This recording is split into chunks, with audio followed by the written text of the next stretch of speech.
Can your postgraduate work permit application be refused? Hi guys, welcome back to another video. Thank you guys so much for coming back to another video. If you're new here, you know what to do. Hit that subscribe button, smash that like button, and drop a comment.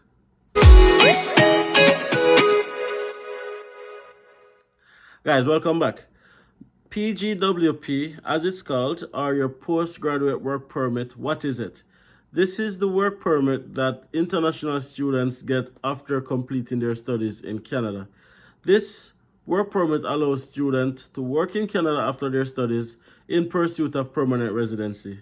The term you get for a postgraduate work permit usually varies based on the length of time you studied. If you do a one-year program, typically you would get a one-year post-graduation work permit, or PGWP. If you did a two-year program, then you'd be eligible for a three-year postgraduate work permit, usually. Now, it's usually a very straightforward process after completing college to apply for the postgraduate work permit, and in most cases, you will be successful. But there are some cases where you might be denied or be deemed ineligible. Let's talk about those factors that might cause your postgraduate work permit to be refused or be found ineligible. Now let's go back a little bit. When you are applying to become an international student in Canada, for most persons, this is just a means to an end. Becoming a student is just the beginning in pursuit of becoming a permanent resident of Canada. Now, from student to PR, you need your work permit in between. And when you're applying for your work permit, there are some stipulations that you have to do in order to be eligible. Now, one of the first things you need to make sure is that you are applying for a designated learning institution, or DLI, in Canada. Now, there are many colleges in Canada, both public and private colleges. Not all colleges, however, are a part of the DLI listing. If your college is not a part of the DLI listing, then you would not be eligible for a post-graduation work permit. You have to then enroll back into a DLI institution and then complete your studies and then apply for your post-graduation work permit. So the first thing you want to do is to look on the college you're applying for and make sure that it's a part of the DLI listing.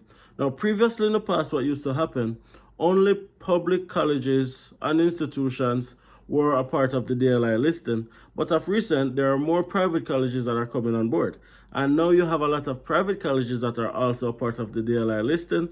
And if you go there, then you are still eligible for post-graduation work permit. Also depends on the province you're in and a number of different factors. Guys, you know this. I'm not an immigration consultant or nothing of the sort. This is just 100% unverified information just based on my own experience and information that I've researched and the experience of others. So please, whatever you do, be sure to be doing your very own research to fact check everything that is said in this video, and also just to give yourself the peace of mind that you are putting your best foot forward. Okay guys, in addition to applying for a DLI, you want to make sure that you're enrolled in a full-time program. Now guys, each province has a different expectation of what full-time studies include. Now in Alberta, that's the province that I studied in. In Alberta, you are required to be enrolled in at least 9 credits per semester. And usually 9 credits is a minimum of 3 courses. 3 courses per semester usually. At least 9 credits or you'll be considered full-time. You have to be a full-time student for all of your duration of your studies, in exception to your final semester that can be part-time.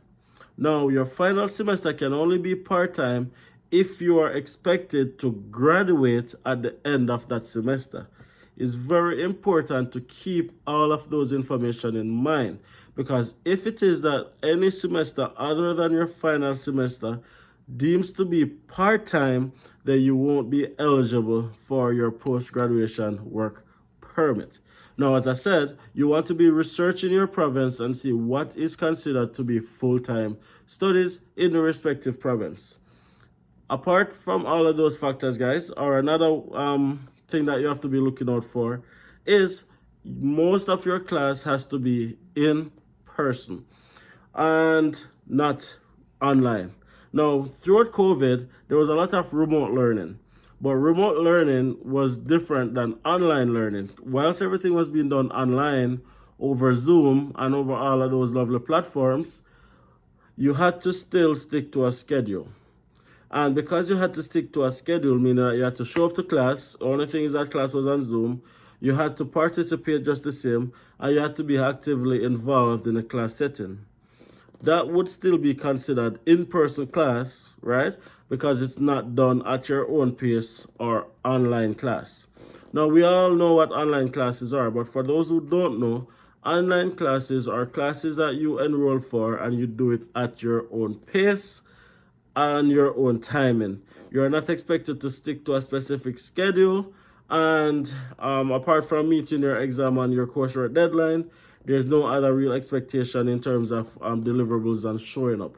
Now, back in the past, no more than, I think it was 40%, fact check this by the way, no more than 40% of your entire duration of studies could not be completed online. So at least 60% had to be done in person, right? It might be a larger figure if I'm being honest, but that's what I can remember right now. So if it is that you end up in a situation where most of your courses are done online, you would not be considered to be a full-time student. You want to be making sure that you're looking on all of those factors so that when it's time for you to apply for your post-graduation work permit, you don't have any issue meeting the requirement or the eligibility criteria, right? Now, one of the biggest things that eliminate a lot of persons from applying for their post-graduation work permit is working too many hours. Back in November 2022, the government came out with a public policy that allowed international students who have applied prior to November 2022 to be able to work unlimited hours. Now, before that, international students could only work for 20 hours while school is in session, and then when school is out of session, then there's no limit as to the amount of time that they can work. But November 2022, because Canada had over 1 million unfilled positions, the government saw international students as a good fit to fill some of these empty roles. So they came out with a public policy that says that international students can work more than 20 hours as long as they have applied for their study permit prior to November 2022. It simply means that if it is that you have applied for your study permit after November 2022, you're still expected to adhere to the 20 hours per week schedule as it is right now. And also to note, guys, that the public policy that the government came out that gave international students the permission to work more hours expires December 2023. Now, as I said, if you apply for your study permit after November, it doesn't apply to you. The 20 hours per week is still applicable, and you cannot work more than 20 hours per week while school is in session. After December 2023, unless the government decides to extend this public policy, no international student will be able to work more than 20 hours per week while school is in session. Very important to know that. This is a factor that causes a lot of persons to be ineligible to apply for their post-graduation work permit. A lot of students try to work under the table, a lot of students try to work under the counter, behind the corner, all sorts of things. And all of these factors eliminate you from becoming a postgraduate work permit holder. Well, if you're caught, that is, right? However, what my advice is always to be, remember why you're here. Your intention is to become a permanent resident, and don't let a few extra dollars stop you from fulfilling that dream.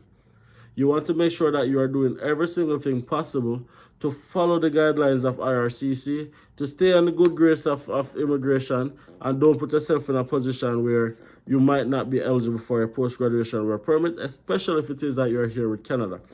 As a student, your main priority is to be a student. Complete your studies and complete it well, and then you will have enough time to work and to recover all of the money that you have invested in yourself while being a student. As long as you're able to meet those criteria, then you would be eligible for your post-graduation work permit.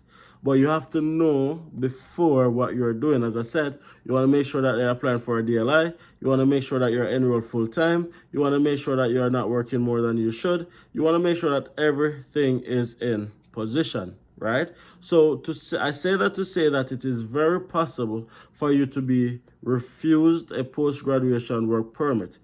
IRCC does investigations with Service Canada and all of these other organizations, CRA, to see your taxes, to get an idea of how much hours you have worked. The schools are actually obligated to do an annual report to IRCC, a list of all the international students enrolled, programs completed, and all of those lovely things. So you want to make sure that you are doing every single thing you can to stay in the good books of IRCC. That's what I would like to say about that, right? Post-graduation work permit, it's a wonderful permit. It allows you to work openly with any employer anywhere in Canada.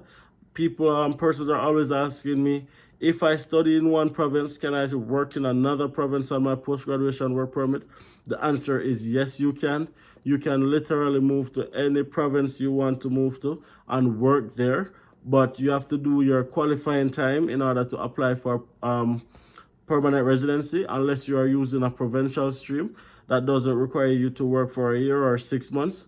So you can definitely take advantage of that. However, what I would like to say is, if it is that you're going to the normal route of working and studying and then using Express Entry Canadian Experience class, the province that you studied in, if you work in that particular province, it does give you a significant bonus when it comes on to your points and also your probably attraction to the province.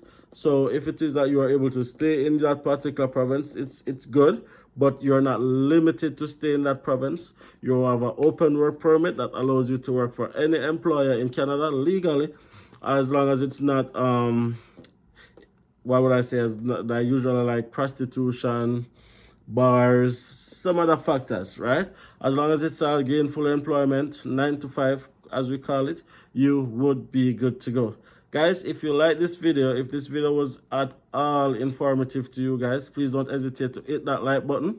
Drop a comment. Let me know what is your postgraduate work permit experience, and also share this video so that other international students or prospective international students can know factually what is expected. Again, guys, I'm not an immigration consultant. I'm not an immigration lawyer. Everything that is said here is just based on personal experience and experiences of friends, family, and other persons and research. Fact check everything. Go on the IRCC website. That's your best place to go and get information. Don't be afraid of research. Don't be scared of investing in yourself. Just putting in all the work that is required to make sure that you're getting the best possible information that's possible. And I'll answer one more question before I leave, guys.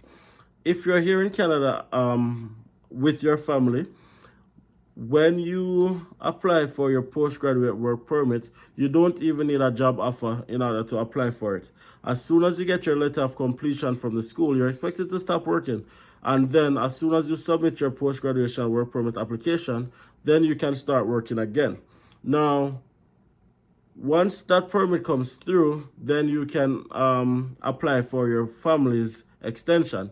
Usually in the past, what happened is you have to have a job within a specific NOC code in order to extend your spouse's work permit, or even your child or children visitor's record or study permit respectively.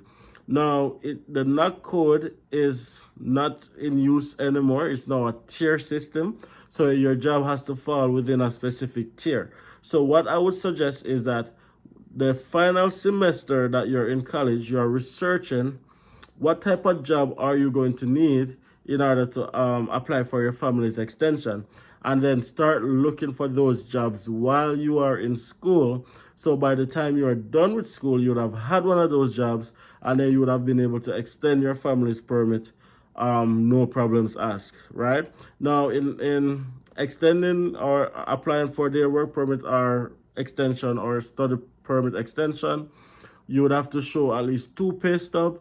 So if it is that you get that job while you're in school and you get your 2 pay stubs, you are even able to submit all the applications together, right? So you want to make sure that you're putting yourself in a position to be successful, beginning with the end in mind. Okay, guys, thank you so much for watching this video. Hopefully you guys got some valuable information from this video, and I'll see you guys in the next video. Peace.